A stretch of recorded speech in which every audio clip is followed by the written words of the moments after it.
Seha and her sisters are on the verge of a new dynasty.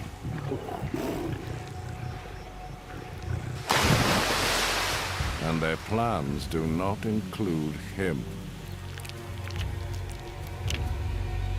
A two-faced, tailless despot, Ramohata has played his part.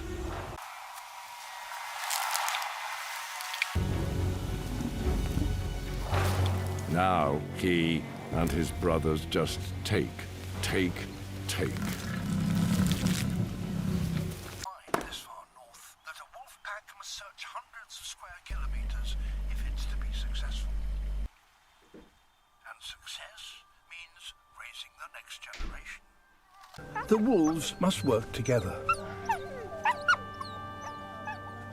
So the young are raised not only by their parents, but by their aunts and uncles as well.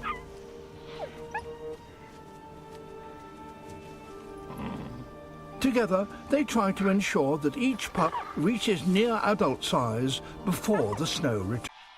Adult hares may be easy to spot, but they're far from easy to catch.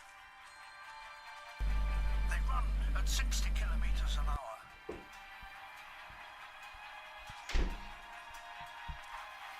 To catch one, the wolves work as a team.